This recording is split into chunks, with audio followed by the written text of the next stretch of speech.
Good morning, my dear students. As you know, we have started our physical education chapter, physical education and sport for children with special need. Children with special need जिन्हें हमारी society में दिव्यांग भी कहा जाता है, विशेष आवश्यकता वाले बच्चे। इसका फर्स्ट पार्ट हम इस चैप्टर का पहले कर चुके हैं, ये सेकंड पार्ट स्टार्ट किया मैंने, ये सेकंड वीडियो है इस चैप्टर से रिलेटेड।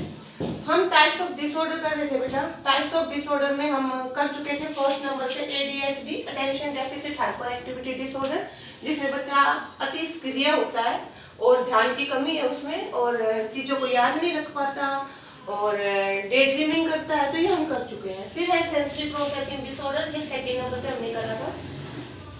इसमें न्यूरोलॉजिकल सिस्टम में प्रॉब्लम है। इसमें आपका ब्रेन तक मैसेज ले जाने के जो सेंस ऑर्गन्स, आपके नर्व्स आपके ब्रेन तक मैसेज पहुंचता है, उस सिस्टम में प्रॉब्लम है या रिस्पोंडिंग में प्रॉब्लम है। जो ब्रेन आपका रिएक्शन देता है, उसकी जो रिप्लाई आती है आपके नर्व्स के थ्रू, उसमें प्रॉब्लम है।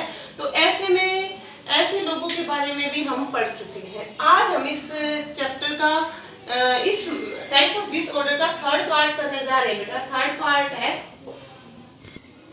Autism spectrum disorder. ASD means autism spectrum disorder.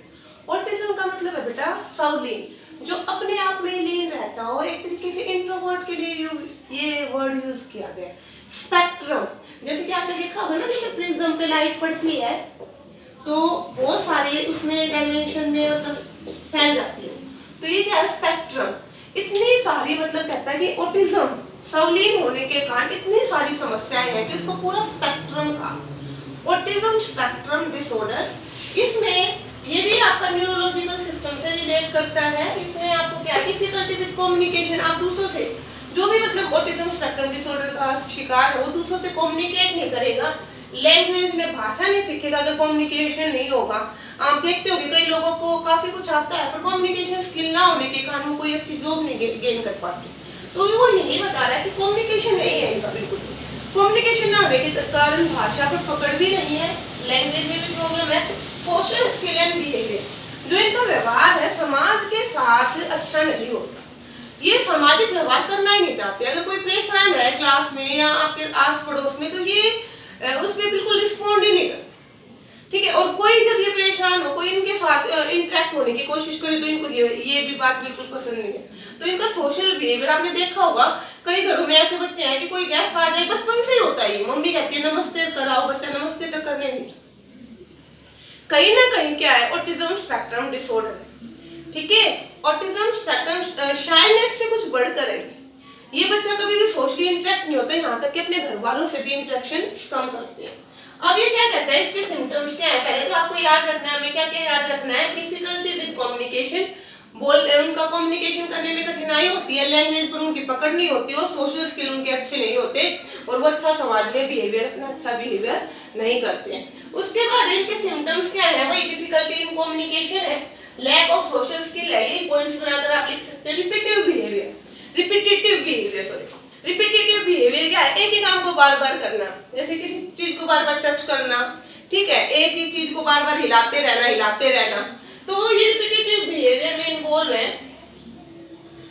Over sensitive है, टेस्ट के मामले में, साउंड के मामले में, या और जो हमारे सेंस ऑर्गन जो चीजें फील कर सकते हैं उनमें ये ओवर सेंसिटिव है। तो बेटा बहुत इजी है, autism spectrum disorder, neurological system में प्रॉब्लम है, इसके कारण आप कम्युनिकेट नहीं कर पाते, इसके कारण आपकी लैंग्वेज डेवलप नहीं हो पाती, सोशल स्किल डेवलप नहीं होती इन लोगों की। सिम्टम्स क्या है, वही लैक ऑफ सोशल स्किल है, लैक ऑफ कम्युनिकेशन है, लेस या आप कह सकते हो वीक सोशल स्किल होते हैं इनके, ठीक है। उसके साथ साथ आप क्या कह सकते हो, रिपीटिटिव बिहेवियर है, एक वस्तु के एक कार्य को बार बार दोहराना। फोर्थ है आपका OCD, obsessive compulsive disorder. This is a mental disorder that causes repeated unwanted thoughts. कुछ विचार और क्रियाओं को जो व्यक्ति है वो बार बार रिपीटिंगली करता रहता है, ये भी न्यूरोलॉजिकल डिसऑर्डर है, ये भी आपका मेंटल डिसऑर्डर है, ठीक है। तो ये आपका है ऑब्सेसिव कंपल्सिव डिसऑर्डर। इसमें क्या है, अनवांटेड थॉट्स चलते रहते हैं, जो चीजें कभी नहीं होने वाली, जिनके बारे में जिनका सिर पैर नहीं है, ऐसी चीजें सोचना, ठीक है। मान लो आपने टीवी देखा और आपने देखा कि टीवी में ये बताया जाता है कि जो जर्म्स है या फूड पॉइजनिंग से किसी की डेथ हो गई, उसके मतलब हाथों के थ्रू वो जर्म्स गए होंगे, तो अपने आप इस व्यक्ति ने ये सोच लिया, ऐसे व्यक्ति अपने आप सोच लेते हैं कि अगर हाथ नहीं धोए तो वही डेथ हो जाएगी। बार बार अपने हाथ धोते रहेंगे, रिपीटेडली वही काम बार बार करते रहेंगे, तो ये ऐसा अनवांटेड थॉट्स हैं जिनके बारे में कभी कोई आगे उनका सिर पैर नहीं।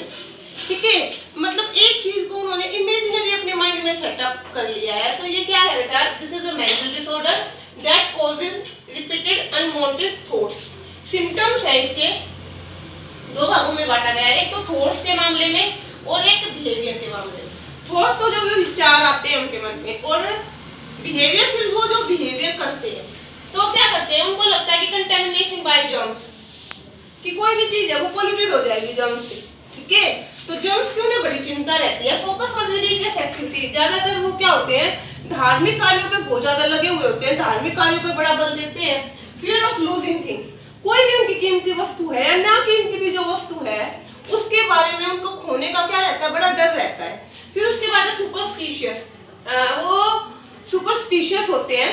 ठीक है, अंधविश्वासी होते हैं, वो धर्म से संबंधित बातों में बहुत जल्दी विश्वास कर लेते हैं। तो एक बार फिर से बेटा उनके थॉट्स क्या है, जर्म्स को लेकर बड़ी उनको ये रहता है कि उनसे पॉल्यूशन फैल जाएगा या ये हो जाएगा।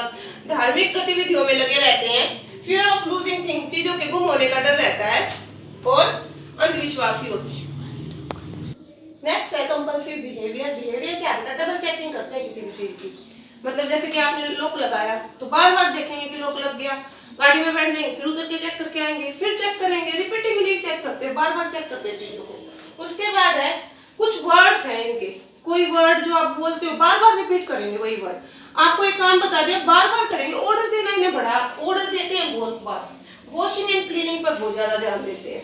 ठीक है, क्योंकि आपको पता है इनको ये लगता है इनके थॉट्स में है कि कंटेमिनेशन बाय जर्म्स हो जाएगा, कीटाणुओं से इनका कोई संक्रमण हो जाएगा। तो बार बार क्लीनिंग पर ध्यान देते हैं, ऑर्डरिंग करते हैं, दूसरों को ऑर्डर देते हैं बार बार, और एक ही वर्ड को या कुछ वर्ड्स को बार बार रिपीट करते हैं, हर चीज को दोबारा चेक करते हैं। तो ये आपका क्या कौन सा है, ऑब्सेसिव कंपल्सिव डिसऑर्डर। फिफ्थ बेटा इसमें ODD, ODD oppositional defiant disorder.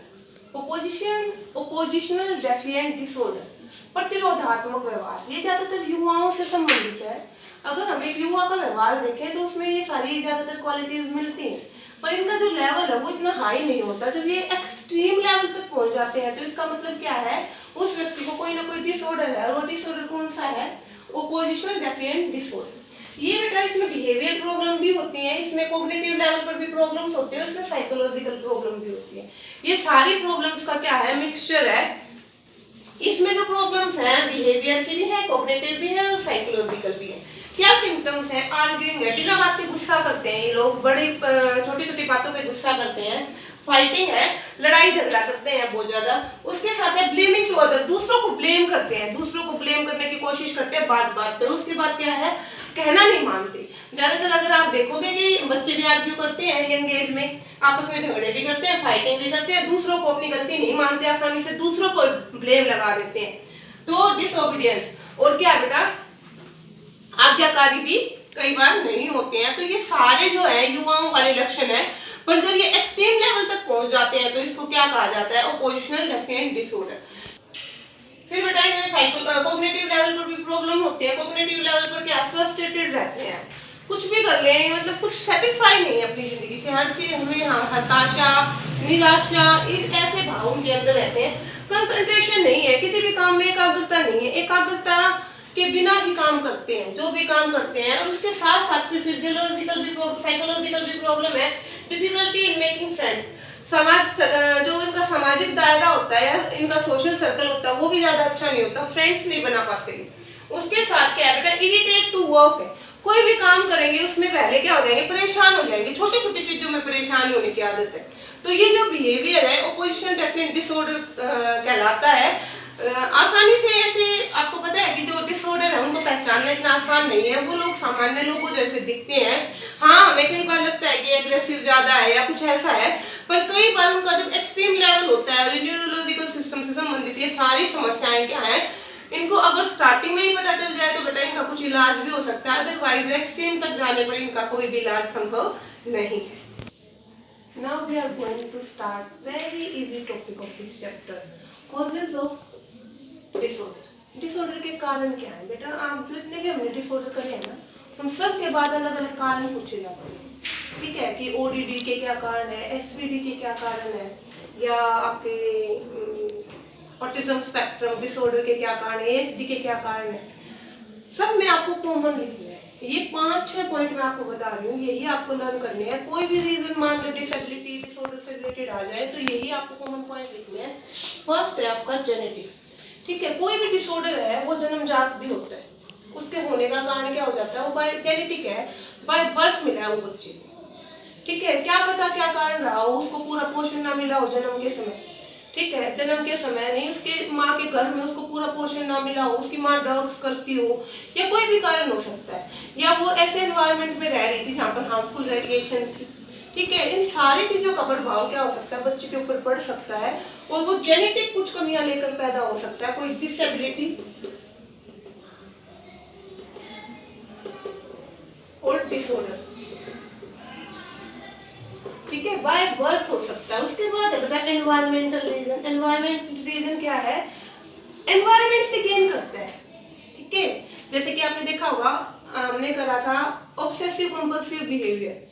ये बच्चा जन्म से लेकर पैदा होने के चांसेस कम है, क्योंकि वो कोई अपने उसका माइंड सेट है, कुछ थॉट्स, वो अनवांटेड थॉट्स को अपने दिमाग में भरता जाता है, फिर उनको ये अपने आप में सच मान लेता है, उनके अकॉर्डिंग बिहेव करता है। उसको ये डर लगने लग जाता है कई बार मेरे को कोई मारने वाला है। ठीक है, या कई बार उसको लगता है कि ये चीज कोई छीन लेगा। तो अनवांटेड थॉट्स आने से क्या हो जाता है, उसका बिहेवियर दूसरों से अलग हो जाता है। तो ये एनवायरनमेंट से भी कोई डिसऑर्डर, अगर आपके आसपास का एनवायरनमेंट ऐसा है जो आपके लिए फियर क्रिएट करता है, फ्रस्ट्रेशन क्रिएट करता है, तो एनवायरनमेंट से भी क्या हो सकता है, कोई भी डिसेबिलिटी और डिसऑर्डर क्या हो सकता है, क्रिएट हो सकता है। उसके बाद आता है accident. As you know future is uncertain. हमें पता है कि भाई फ्यूचर में क्या होने वाला है, हमें नहीं। ठीक है, मान लो किसी का कोई एक्सीडेंट हो जाए, एक्सीडेंट के बाद मान लो कोई फिजिकल डिसेबिलिटी हो सकती है, टांग टूट सकती है, हाथ टूट सकता है, या कोई और आपका एक्सीडेंट में कोई और बॉडी पार्ट डैमेज हो सकता है, तो ये फिजिकल डिसेबिलिटी हो गई। या व्यक्ति के कोई ऐसी चोट लग गई, मान लो उसके न्यूरोलॉजिकल सिस्टम डैमेज हुआ है, या उसके आप ये देखते हो कि जो उसकी स्पाइनल कॉर्ड है उस पर चोट लगी है, तो व्यक्ति कई बार कोमा में चला जाता है। ठीक है, या कई बार ठीक भी हो जाता है और किसी ना किसी डिसऑर्डर का शिकार हो जाता है, तो बाय एक्सीडेंट भी क्या हो सकते हैं, डिसऑर्डर हो सकते हैं। फिर है बेटा मेल न्यूट्रिशन, हिंदी में कहेंगे कुपोषण। ये सबसे बड़ा कारण, बीमारियां सबसे ज्यादा आपके पास भागी आएंगी, कारण क्या है, कुपोषित हुआ। ठीक है, जो बच्चे कुपोषित होते हैं, जो ठीक से खाना नहीं खाते, जिनकी बॉडी में किसी न किसी न्यूट्रिएंट्स की या इम्यूनिटी पावर लो होती है उनकी, उनमें किसी न किसी उसकी कमी है, तो बीमारियां भी उनकी तरफ अट्रैक्ट होती है, या वो जल्दी बीमारी को ग्रैस्प कर लेते हैं। ठीक है, तो ऐसे कुपोषण के कारण क्या हो सकता है, कोई ना कोई डिसऑर्डर हो सकता है। उसके बाद है इलनेस। कोई पुरानी इलनेस है, मान लो एक व्यक्ति है, उसको फीवर ही हुआ था, ठीक है, 6 महीने हो गए, टाइफाइड हुआ, और टाइफाइड ठीक नहीं हो पाया, प्रॉपरली ठीक नहीं हो पाया, फिर से उसको हो गया, फिर से हो गया, और उसका पोस्चर खराब हो गया उसकी वजह से, और उसको और बहुत सारी प्रॉब्लम हो, फिजिकल डिसेबिलिटी भी हो सकती है, 2 साल से वो चारपाई पर ही। ठीक है, इससे क्या होगा कि 2 साल से वो बेड पर ही है, तो बेटा उससे क्या होगा, उस पे और भी मेंटल स्ट्रेस भी हो सकता है उसके पास, और उस पे कई सारे और भी, ना केवल फिजिकल कॉग्निटिव लेवल पर भी, और काफी सारे डिसऑर्डर क्या हो सकते हैं, जनरेट हो सकते हैं। उसके बाद है पॉवर्टी, गरीबी।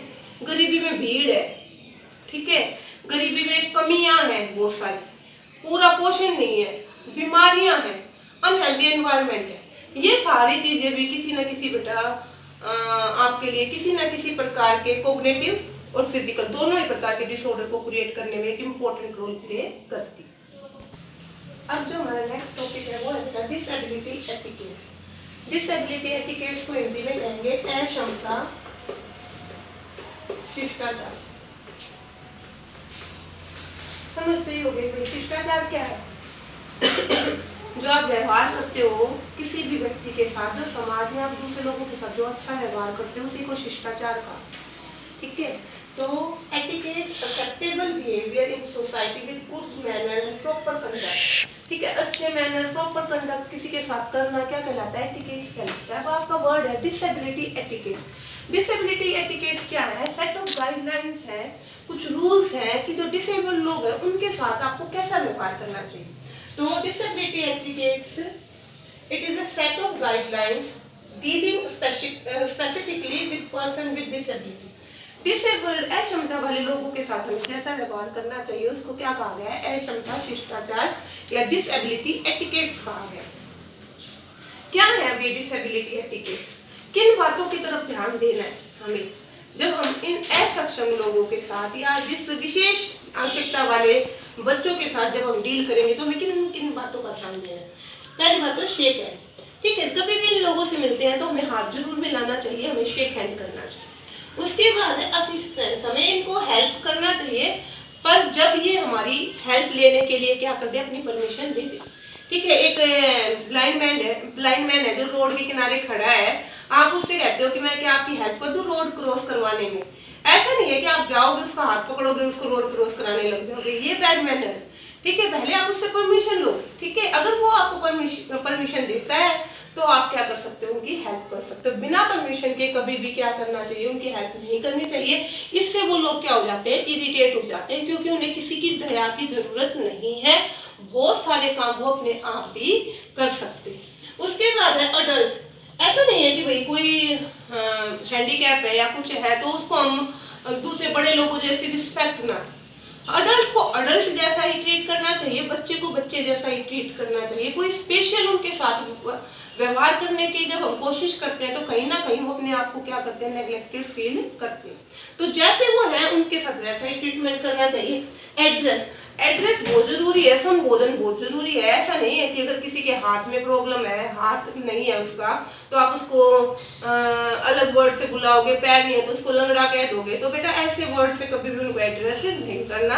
उन्हें एक उचित संबोधन देना है, आपको उनके नाम से बुला सकते हो, ठीक है, उनके सरनेम से बुला सकते हो, जैसा कि आप और सामान्य लोगों के साथ करते। कभी भी ऐसे बच्चों के नाम निकालने की कोशिश मत करें। आइडेंटिफाई, ठीक है, पहचान कराना। जैसे कि आप एक ब्लाइंड मैन से मिल रहे हो तो पहले आप उससे हेलो करोगे, शेक हैंड करोगे, बताओगे कि मैं, हर बार उसको अपना परिचय दोगे कि मैं वो आपका दोस्त राम, ठीक है, श्याम या ये, तो आप उसको हर बार अपने आप को इंट्रोड्यूस कराओगे। जब उससे मिलके जाओगे तो उसको फिर से शेक हैंड करोगे और बताओगे कि मैं जा रहा हूँ, ठीक है। कभी भी लीन का मतलब यहाँ पे झुकना, कहीं कभी भी आप व्हील चेयर, जैसे कोई हैंडीकैप है और व्हील चेयर पे बैठते हैं, लोग क्या करते हैं, ऐसे लोगों के पास जाते हैं, व्हील चेयर को हिलाना शुरू कर देते हैं, ये कभी भी नहीं करना, ठीक है। ये बहुत ज्यादा उनके लिए इरिटेटिंग होता है, उनके कंधे पर हाथ रख लेते हैं और वेट डालने लग जाते हैं, तो ये भी बहुत गलत है बेटा, ऐसा हमें कभी भी नहीं करना चाहिए। तो डिसेबिलिटी एटिकेट्स क्या है बेटा? एटिकेट्स क्या है बेटा? जो आप समाज के साथ गुड कंडक्ट, आपका जो नॉर्म्स ऑफ बिहेवियर है वो क्या कहलाता है? आपका एटिकेट्स कहलाता है, शिष्टाचार कहलाता है। असक्षम लोगों के साथ जो आप एटिकेट्स दिखाते हो, जो शिष्टाचार दिखाते हो, उसको अक्षमता शिष्टाचार कहते हैं। तो कुछ बातों का ध्यान रखना है, हमेशा उनको अच्छे तरीके से इंट्रोड्यूस करना है, एड्रेस करना है, शेक हैंड करना है, उनकी परमिशन लेनी है अगर उनको मदद करना है तो। उसके साथ साथ कभी उनके ऊपर झुकना नहीं है, उनको आइडेंटिफाई करवाना है, अपने आप को अपनी पहचान करानी है। अगर आपके साथ कोई और भी हो तो उसकी भी पहचान करानी है। व्हील चेयर के ऊपर कभी भी झुकना नहीं है, वेट नहीं डालना, ठीक है।